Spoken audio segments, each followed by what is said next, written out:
In the evenings in downtown Madison, people are coming together over furniture. Yeah, the paint is really cool. It is. And it's very simple. Now this will have to get repainted again now. The pieces being painted inside Muddy Fork Antiques are old. So yeah, I'm really happy with the finished product, but taking that first piece of sandpaper to it was a little bit scary. After careful painting and sanding, it'll look like it sat out in the weather. So we're doing all this hard work to make it look like it's been outside. Sarah Sontag volunteers with Voices for Children, a CASA nonprofit providing a court-appointed advocate for children in need. It's hard, but what they're going through is harder. The painting is an outlet for her and the others after spending hours helping abused and neglected children. Like the kids she helps, the furniture has sat alone, forgotten. We're taking furniture that you would look at and you wouldn't want to use it. So she picked the colors, and I just get to help paint.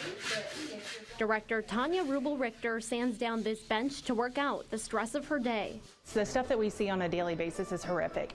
They're currently serving 132 kids in Jefferson and Ripley counties. That need is growing.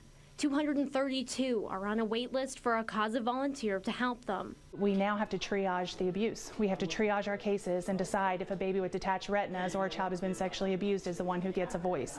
So it's tough. And it's why they're here. The furniture they're improving isn't theirs.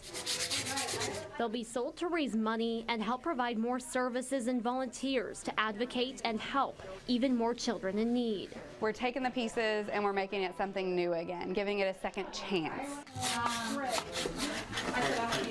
They hope this benefit will provide children that same chance. So it is the hardest volunteer position that you can do, but it also is the most rewarding. So if we don't do it, who will? In Madison, Indiana, Rachael Krause, Wave 3 News. Like each branch on a tree is unique, a family tree is no different. A tree's leaves and people's DNA, all one of a kind, connecting each other in ways not always seen. Well, every search is so different. Christina Pearson spends her free time right here, tracking down family trees for complete strangers from right here on her couch. Every day I will find some time to work on something, even if it's 30 minutes. Reconnecting lost family members online has slowly become a hobby. Just like my husband has a hunting hobby and he buys all his hunting toys and I buy all my subscriptions. She helps people from all over the country connect with family they never knew they had. It started when her best friend asked her to help her track down her dad. But I immediately was like, oh, that sounds really interesting. More than 100 cases later, she's hooked. Some cases take months, others 3 days. Requests to help often come in through the Facebook group DNA Detective or from a message sent to her phone. Referred by someone else she's already helped. I just never know where a case is going to come from. Across the country in California, Teresa Erickson is spending the weekend with her sister Jennifer and father Matt for the first time. And it was just instant. We felt like we had known each other for years. That instant connection creating a new chapter in Teresa's life as her newly found father walks her down the aisle later this week. Because I know how much the search meant to her. So thank you. Thank you for helping her find us. Yeah, I'm glad you were there.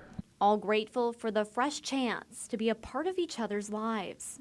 Heartwarming that this kind of thing happened in our lives, From that first finished search helping her best friend. It was just something, I'll never forget.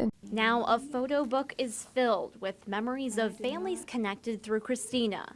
Most she's only met online, but whose lives are changed forever through her. I don't see myself stopping anytime soon. In Borden, Indiana. The future is wide open for it. Rachael Krause, Wave 3 News.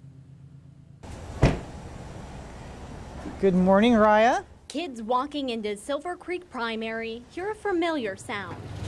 Good morning. Each day, a little different. Hi, sweet pea. Good to see you this morning. After retiring from the Indiana State Police, Mary Sanchez is still getting used to life as a school resource officer. No, I was not hugged much in my old job.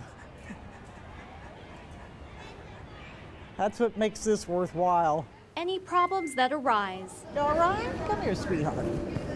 It's all right. Okay? Are solved quicker than when she was catching criminals through the Internet Crimes Against Children unit. You are seeing some of the deepest, darkest things that people should not have to see or should not happen to kids. Now she's protecting kids in a different way as the school's first SRO. I say that I went from a dark end of the spectrum to a total light end, and it has changed me.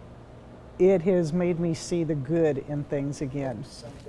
Hired through a match grant with the state and the Clark County Sheriff's Department, her perspective is strengthening the school's safety plans. It's been wonderful so that we can attack those different areas that I never even thought about, and to make it overall safer for all the kids. When I was little, I thought they just arrested people, but now I know they don't. Mrs. Mary's presence helping Micah to change his mind about police. I knew that she was going to be a good police officer because when I was in kindergarten, that's when I found out police officers are good. These kids have reached down into some deep, dark places in my soul and shown the light. So, yes, it will bring tears to your eyes at times. Oh, good morning, buddy. Good morning. Good to see you. The job she never expected to take, now one she doesn't plan to leave. There's not a day that I don't look forward to coming to school. Have a good day, buddy. Good morning. In Sellersburg, Rachael Krause, Wave 3 News. Fresh fruit, coffee, so you could come in here, eat your breakfast. Every hour, nearly every day. In here is Anne's bedroom. People come from all over to tour the historic Culbertson mansion. They did have heating for the winter. They had a coal-burning furnace. The home built by William Culbertson in 1869. And then up here we have a photo of Cornelia. For the richest man in the state, this is all gold leafing. The home and everything in it made of the finest things. And this is a reproduction of one of her dresses. 15 to 20,000 school children and visitors come to the mansion each year. That's the thing about this house. People in New Albany or the surrounding areas, they've all got a story of how they're connected to this place. Inside, you can see the historic home. And in the fall, you can experience the fun haunted house outside. But every day, people coming by have one question. Is it haunted? And my response to that is, well, do you believe in ghosts? Employees have tried to answer that. The staff has been keeping a file here since 1977 of different things that happen that they can't explain. Some visitors have seen puffs of cigar smoke with no source. Others, disturbances gone unexplained. From electricity to sounds to, there have even been reports of seeing people that aren't there. Many here not sure what to believe. I have seen things I cannot explain. Whether you're here for the history or Culbertson's haunted past, the mansion here has a way of drawing people in. Each visit to the mansion helps pay for restoration of the historic home here, bringing in more than $1 million to help bring the home back to its original beauty. Students on field trips often remember the punishment closet for naughty kids. Visitors bring cameras, hoping to snap a photo or catch a glance of the ghostly figure of the beloved maid who died in the home. And those stories are what bring this house to life. It's really about the people that come through it more than the house itself. Tours won't always answer questions about the ghostly history here, but each visitor's journey through the mansion's mystery and beauty, and it's just such a beautiful view, ensures the Culbertsons' history here lives on. We're a site that keeps people coming back. In New Albany. All right, we're going upstairs. Rachael Krause, Wave 3 News.